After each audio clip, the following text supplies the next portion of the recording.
When you went back and looked at what happened with the Bears against the Lions, what stood out as being the most disappointing? Not probably. I would start with the defense and the big plays on defense.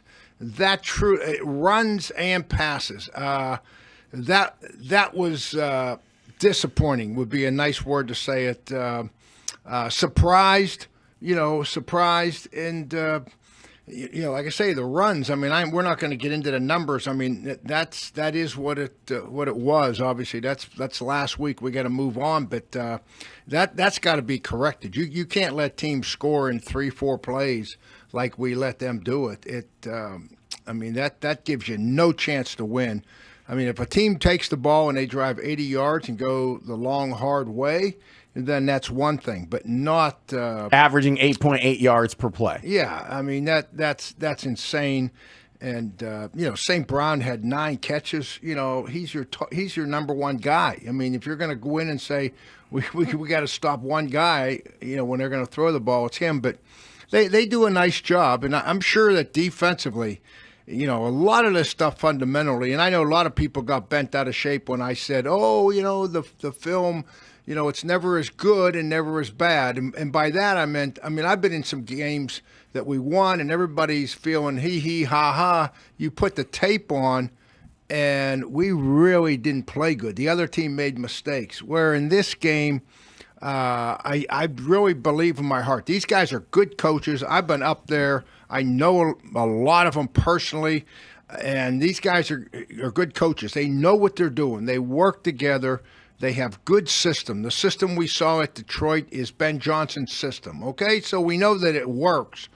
So they just got to get the players executing to that level without hurting themselves. The penalties, God, we right now I think we're third most penalties after 2 games in the NFL, 12 on offense. We may be number 1.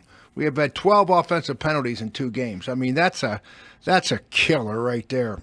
So we need to get that squared away, and we will this week. I know we only had 8 as a team last week, but overall in 2 weeks, offensively, we've had 12. And the nice news is the Cowboys are worse than us in that area.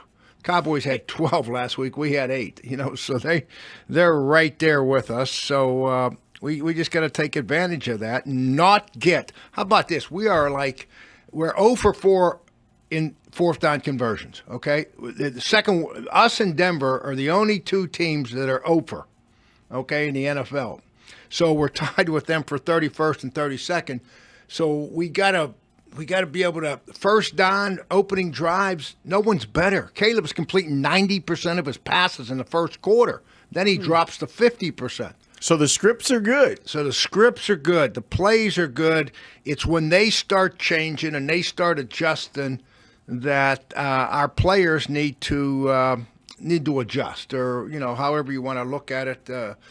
But I don't know. It sounds like they had a good week of practice, and guys, they practice physical though. So people can pow on this thing and say, "Oh, they're soft." No, they're not. I mean, they've had more practices in pads this training camp, I promise you, and more veterans have played in preseason games probably in the last 4 years combined. I mean, these guys practice physical, they played physical, and I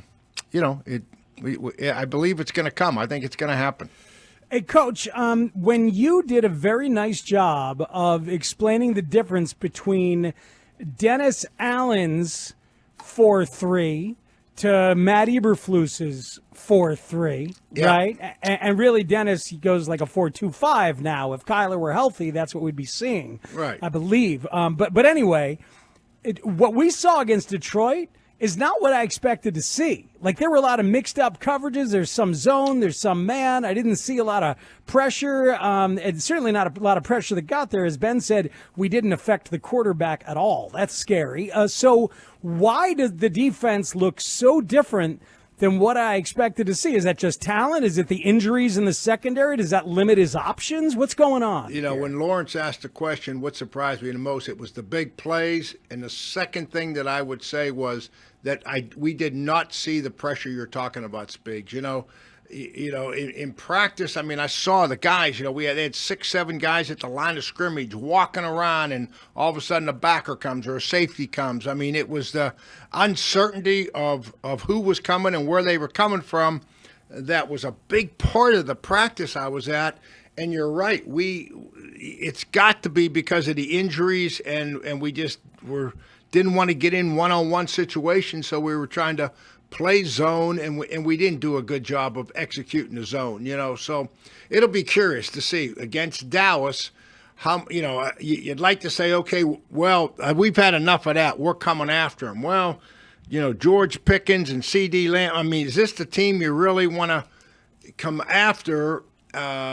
I think you have to mix it up a lot more. I do believe that but you just got to be careful. The best thing that C.D. Lamb and the best thing that Pickens do is run after the catch. So, we got to get these guys on the ground. The minute they catch the ball, if they do, and you're pressuring them, it's one-on-one with no help. Now you better be a good tackler. Coach, you brought up the scripted plays and things went well for Caleb. Obviously, like looking at week to week, there seemed to be improvement. What are the things that coaches look at to be like, hey, this guy is getting it. He's understanding kind of what it is that we want to do offensively? I think if he makes quick decisions, to me, that's the number one thing with the quarterback. And you hear the great ones. Brady said it 1,000 times. Peyton Manning said it. Troy Aikman said it. I think maybe on one of the shows we had him on. Hey, when I go to the line of scrimmage, I'm about 90% sure where I'm going with the ball. And the ball and that just means the ball's coming out quicker. And it seems like we see that a lot. Happening a lot more in the beginning, and then it tails off, and you can't be afraid to repeat plays, and Ben doesn't. I mean, that's what Detroit did. I mean, you got the board? Well, let me show you something. Alex, you want to come and hold the board for Coach? Oh, man. This is a job built for Alex. I got to say, Alex, get to Twitch right now. Twitch.tv/Chicago670 The Score. Alex took a class in board holding in college. He nailed it. Whiteboard. And there's an old expression. Hold it. Thanks, Alex. There's an old expression. Don't get bored, right? Don't get bored. Don't get bored. This touchdown right here, okay, I wrote on top, Detroit's with 2 tight ends, receiver, running back, okay? And what they do, their number one running play, obviously, is this stretch play right here. And they give the ball off. All right? We all saw that. Well, their number one play action pass, okay, the line blocks it the same. They're aggressively blocking right here. So that's the same. This is the same. Now they send this guy in motion who's a tight end. All right, on this play, now they're going to fake this, and the quarterback now is going to throw a pass. And the guy that's in motion is going right here to the flat. This tight end goes in, and he goes to the corner, so it's a 2-level throw, 1, 2. This guy is going to clear, hoping that the corner or somebody runs with him. He's just clearing right there. Okay, so they score the first, but keep in mind, blocking the same, action the same, backs the same, motion, play. All right, now they come back later in the game, and now they go to 1 tight end, 3 tight ends. Same play. This is St. Brown. This is our man right here, okay? He's the motion guy. What did I say? Same blocking. Same path by the back. Same fake by the quarterback. Same thing by the tight end. Crossing route by the receiver. Now the guy in the flat is St. Brown, and he scores the touchdown. And what happens is if you start getting aggressive on this guy, now you come back and hit your secondary receiver. Thank you, Alex. So, thank you, Alex. My point is that Great job, Alex. And good teams do this, and it's Ben. Ben does this, and why do they do that would be the question. Is because if you have 2 tight ends in the game and you're down near the goal line, I'm probably going to have my linebackers in there, and now all of a sudden the linebackers are thinking run, because you could hand it off to those 2 backs are dangerous, Montgomery and Gibbs. So they're playing the run. They're aggressive. And then all of a sudden they hit you with the tight end in the flat for a touchdown.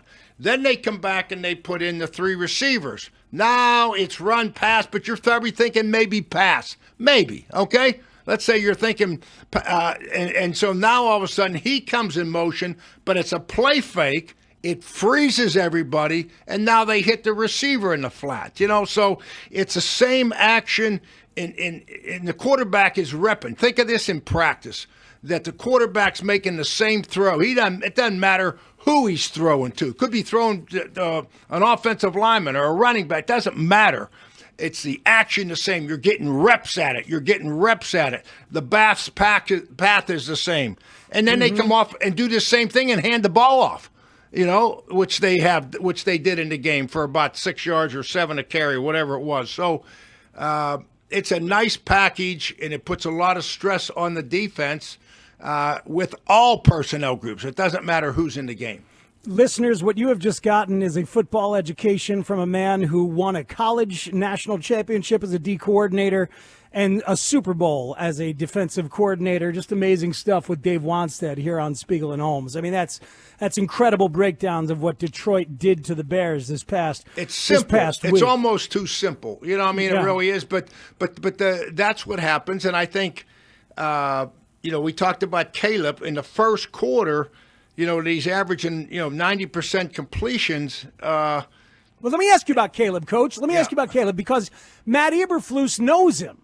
Yeah. So, and there was talk of that this week. What is Matt Eberflus going to try to force Caleb to do? How is he going to try and force Caleb to beat him?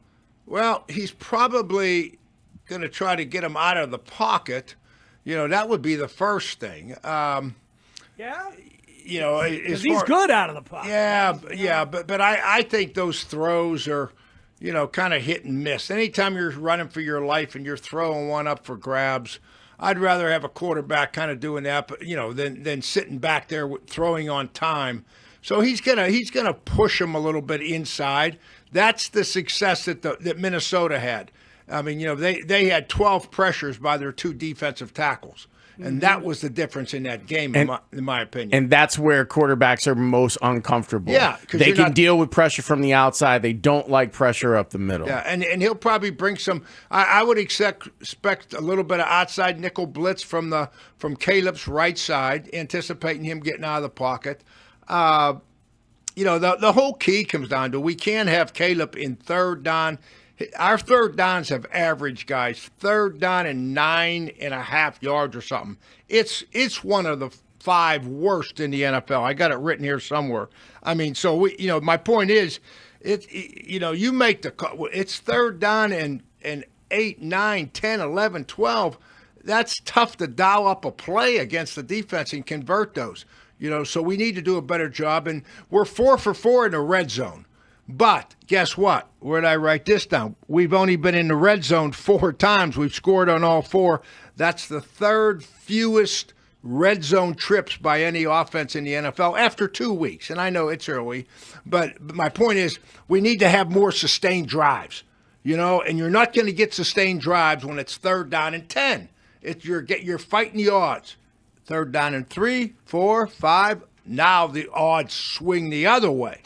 And we've seen them in 2nd and 29, 3rd and 34, 2nd and 30. Like it's stuff that doesn't even seem like a real down and distance, Coach. And when you're that far behind the sticks, there's nothing in your playbook for that. True, absolutely. And and we got to just consistently run the football. I hope they give Kyle Monanga, I hope he gets some reps this week or somebody, and use Swift, but pound the ball a little bit inside and see if we can, those 2-3 yard runs, add up. And that sets up your play action pass. Trust me, Detroit would not be as effective in their play action passing game if Montgomery and Gibbs didn't scare you to death every time they hand it off, I mean, they had 5 runs over 10 yards. Oh, explosive.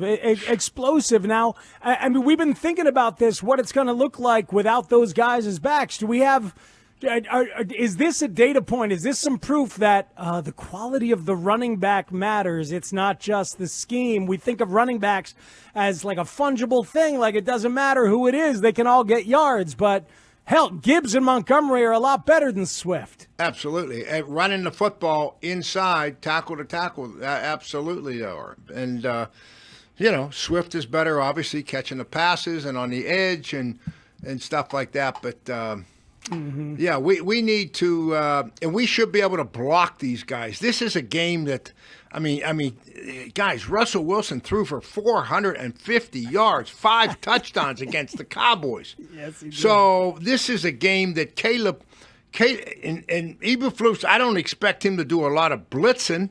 He knows how good DJ is. He knows how good Rome is. He's not going to take chances. He's going to make the Bears go the long, hard way to score points. He's going to be preaching, don't give up the big play. So with that being said, they don't have the pass rushers.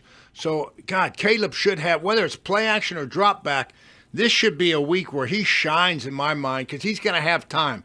I used to tell our defense this. When we were lining up the play, if the quarterback, every time he sets up, is not fearful that he is going to get hit in the mouth, okay? And I know the rules changed, and I don't know if you can even say that nowadays. That's probably a penalty or fine. But You can say it. Okay, but I can say it, and that's what I used to say. Every time he drops up, he's got to be thinking, I'm going to get hit in the mouth, whether I throw it or not. How bad do I want it? Quarterback's got to have fear. And if a quarterback does not have fear in his gut that he's going to get hit in the mouth, then you got no chance playing defense. And I promise you that's with the Bears' offensive line. This is a great opportunity for them, and I think Caleb should be going into this game saying, I'm not fearful this week. Okay. Last week, I was a little disappointed too. I didn't think that Detroit did much rushing the passer. I thought our offensive line did a good enough job. But this is a week where I think we can take advantage of it. I really do. We're talking with Dave Wannstedt here on The Score. I'm so happy that people did go to Twitch and watch what we were doing with the breakdown, Coach. Like, we saw our Twitch numbers more than double when you were drawing stuff up. So we thank you for that, and thank everyone on Twitch for being a part of it and watching what we're doing. I want to go back to something that you were talking about, because I was at one of the practices that you were at, and I did think it was a pretty physical practice. It was. Ben Johnson, Tanny, can we play the cut for Coach just in case he didn't hear it? Here's what Ben Johnson had to say about the team not practicing at a championship level. I think our practice habits are yet to reflect a championship caliber team. Mm-hmm. So as a coach, with young players in particular, because we had a couple young guys not dress and a couple other young guys not really be that involved in what was going on, the difference between what makes a good college player and pro player versus what they do at practice? Well, the only way you get better is practice. And I promise you this now. The teams that practice, like Ben's referring to, and we used to tell our players, I would tell them all the time, guys, if you got two teams of equal ability, here we are in the second week of September, whatever. Think about this. One team goes out there and just kind of practices okay for the next month and a half. Now it's December. The other team is busting their tail. I mean, practicing like it's a game. I'm not talking about tackling. I'm talking about practicing hard, breaking the huddle, a lot of energy, chasing the ball. One team's doing that, and the other team's just, who's going to be the better team come December? It's common sense. The team that's busting their tails, practicing, because they're going to get better. That's the only way to get better is to practice at any sport, at anything. So that's what Ben's talking about. If we want to get better, which we have to get a lot better, we got to practice better. That's what he's referring to. Would you talk to my son about piano? Yeah. I'll put you on the phone with him. It's no different there. No different there. It's the same stuff. Hey, Coach Pat Manley was on earlier, and he was wondering about this exact message that Ben put across. Who, Alex? Let me ask. Alex, you got two jobs. Layla was here. Sorry, Speak. Did Layla? I said two fingers. Were they Layla's two fingers? This is two fingers. Okay. I think what Coach is saying is that he would like more in his drink. No. I'm good right now, but next time. Okay. Two of my fingers. Thank you. Okay, my Yeah. fat fingers. Got it. Not Got it. Layla's, okay? Not the Coach, smallest person's Yeah. here's fingers. Yes. He took the That's my college bad. class. Go he took ahead, the college Spiggs. class in dry erase board holding. He didn't take the bartending class. Spiggs, go ahead. I'm sorry. Go ahead, Spiggs. Oh, you're good, Coach. This is gold. Pat Manley was wondering if you ever used the media to send a message to players. Like, could that be what Ben Johnson is doing here, saying this to the media? Then there's this hubbub, and the players are like, "What the hell, man? What are you talking about?" Absolutely. I think every time a head coach talks to the media, he knows his players are going to get it. So he is talking to his players through the media. But also, I think it was good from Ben saying it because you know what he was saying? He was telling us, he was telling the media, he was telling the fans, I know that we're not practicing like we should be practicing, So I think he was, getting a message to the players, but he was also saying, I'm busting my tail to correct this because it's not right. I know it. I'm not an idiot. I know what we got to do. So I think he was sending a message to the fans and the media and his players by saying that hey, give me some credit. We're trying to get this thing right, and we're going to. So go ahead, Speed. You got it. I want to pick him, Lawrence. I can't.